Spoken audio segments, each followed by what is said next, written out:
আমাদের সবাইকে একদিন কবরে যেতে হবে। আপনার ধন সম্পদ টাকা পয়সা এগুলো দিয়ে কী হবে? এগুলো ছেড়ে আপনাকে একদিন কবরে যেতে হবে। তার একটা দৃষ্টান্ত দিলে বুঝতে পারবেন। অস্ট্রেলিয়ার একজন যুবক যার নাম আলী বানাত, এখন নেটে সার্চ দেন ALI আলী BANAT বানাত। তিনি একদিন চা খাচ্ছিলেন। চা খাওয়ার সময় জিহ্বা একটা ফুসকা উঠেছিল। ডাক্তার দেখায় ভালো হয় না, ডাক্তার দেখায় ভালো হয় না। ডাক্তার বলেছেন তার ক্যান্সার হয়েছে। ক্যান্সারের 4টি স্টেজ রয়েছে, প্রথম, দ্বিতীয়, তৃতীয়, চতুর্থ স্টেজ জীবনের শেষ স্টেজ। আপনার বেশি দিন বাকি নেই। সেই আলী বানাত লক্ষ লক্ষ টাকার মালিক। এক এক জোড়া জুতো ব্যবহার করতেন যার দাম হাজার টাকা। এক জোড়া স্যান্ডেল ব্যবহার করতেন যার দাম 45,000 টাকা। একটা ফেরারি গাড়ি ব্যবহার করতেন যার দাম কোটি কোটি টাকা।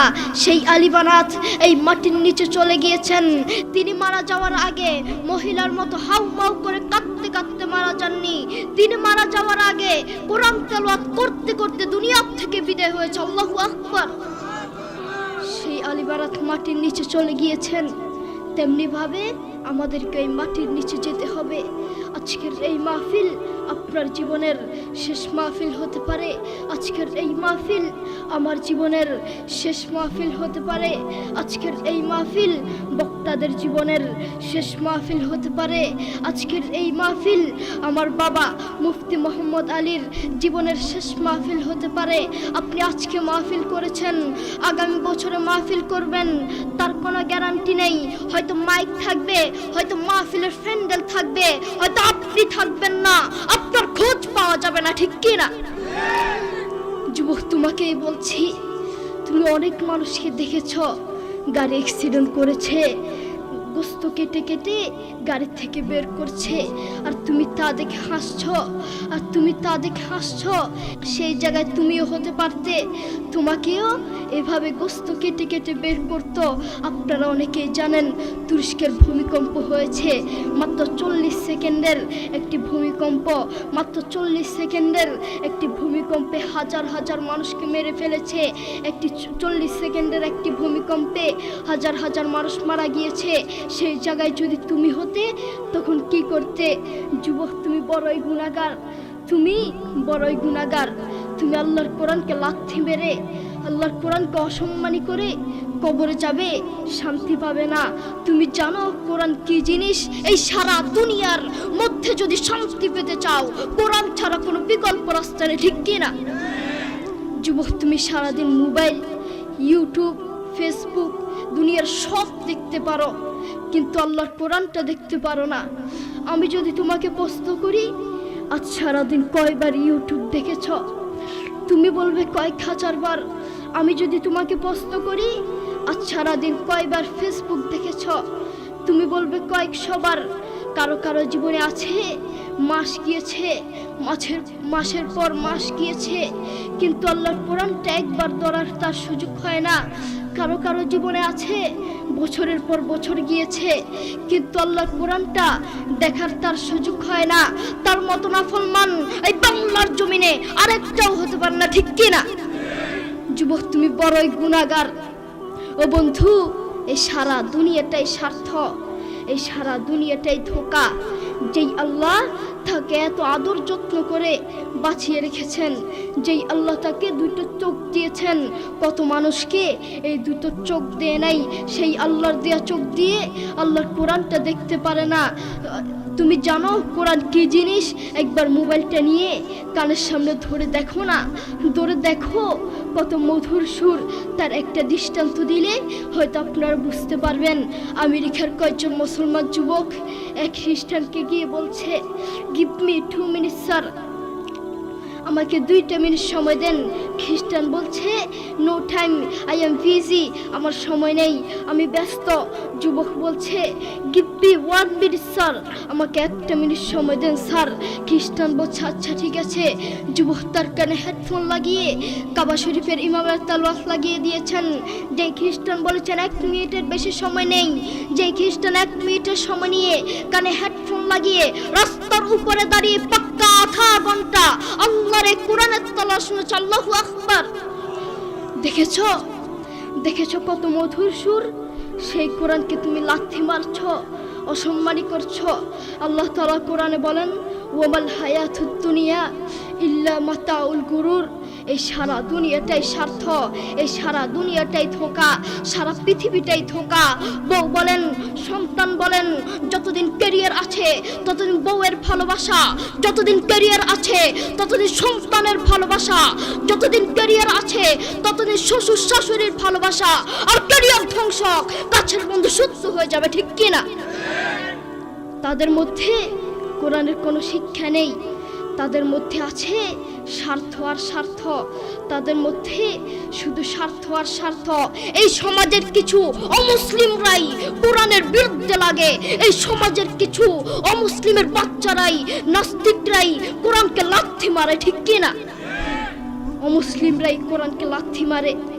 আপনি বাপ, আপনার ছেলের খোঁজ নিয়ে দেখেন, আপনার ছেলে ব্রাজিলের জন্য দোয়া করে। আপনি বাপ, বাসায় গিয়ে খোঁজ নিয়ে দেখেন, আপনার ছেলে আর্জেন্টিনার জন্য দোয়া করে। আসার সময় দেখলাম এক পাগলা দোয়ার আয়োজন করছে। এক সাংবাদিক তাকে জিজ্ঞেস করলো, ভাই আপনি কার জন্য দোয়ার আয়োজন করছেন? লোকটি বলল, নেইমার অসুস্থ, তার জন্য দোয়ার আয়োজন করছি। তুমি নিজেকে মুসলিম মনে করো যুবক, তুমি নিজেকে মুসলিম দাবি করো, তুমি নিজেকে মুসলমান দাবি করো, অথচ তুমি ব্রাজিল আর্জেন্টিনার পিছনে দৌড়াও। যেই আল্লাহ তোমাকে চোখ দিয়েছেন সেই আল্লাহর জন্য কোরআনটা পড়তে পারো না। আপনি বাপ, আপনার ছেলেকে কোরআনের কথা বলেন না, ইসলামের কথা বলেন না, এই জন্য আপনার ছেলে ব্রাজিল আর্জেন্টিনার জন্য দোয়া করে। আপনি আপনার ছেলেকে বলেন, বাবা তাড়াতাড়ি ঘুমাও, সকালে অঙ্কের টিচার আসবে। বাবা তাড়াতাড়ি ঘুমাও, সকালে ইংরেজির টিচার আসবে। বাবা তাড়াতাড়ি ঘুমাও, সকালে স্কুলে যেতে হবে। আপনি নাফরমান, মা আর বাপ অঙ্কর কথা বললেন। আপনি নাফরমান, মা আর বাপ ইংরেজির কথা বললেন। আপনি নাফরমান, মা আর বাপ একবার বলেন নাই, একটা বারও বলেন নাই বাবা তাড়াতাড়ি ঘুমাও, সকাল উঠে কোরআন পড়তে হবে। এই জন্যই বলি, এই সমাজের কিছু নাফরমান মা আর বাপের জন্য একটা ভালো সন্তানও নষ্ট হয়, একটা ভালো সন্তান জালেম হয়, ঠিক কিনা?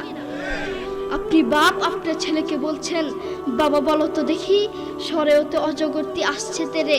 ছেলেকে ভয় দেখানোর দরকার নাই। আপনি আপনার ছেলেকে এগুলা কেন শিখাচ্ছেন? আপনি আপনার ছেলেকে শিখাবেন, বাবা বলো তো দেখি সরেওতে অজগরের নামাজ পড়ি। একদিকে ইসলাম শিখবে, আরেকদিকে বাক্য শিখবে।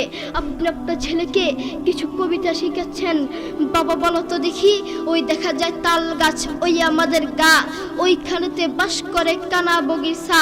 ও বগিতি খাস কি, পান্তা ভাত চাষ কি, পান্তা আমি পাই না, পুঁটি মাছ পান্তা আমি খাই না, পুঁটি মাছ পাই না।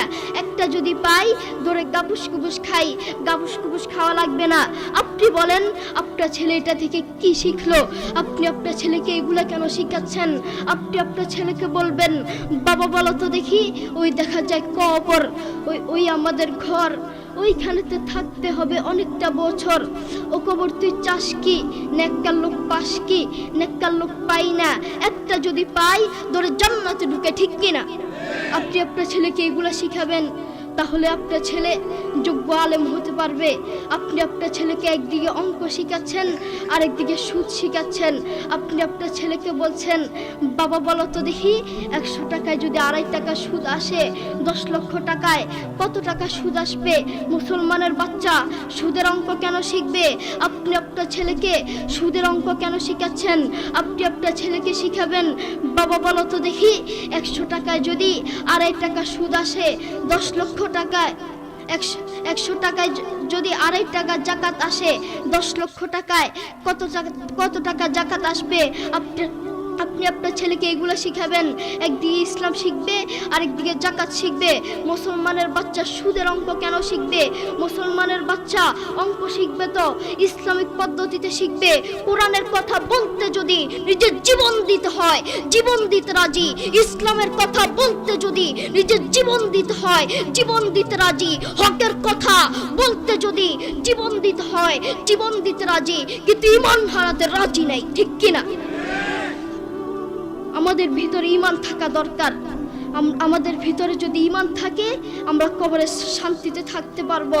আল্লাহ রাসূল সাল্লাল্লাহু আলাইহি ওয়াসাল্লাম এবং তার সাহাবীরা নিজের জীবন দিতে রাজি থাকতো, কলিজা নিতে রাজি থাকতো, কিন্তু ঈমান হারাতে রাজি থাকতো না, ঠিক কি না?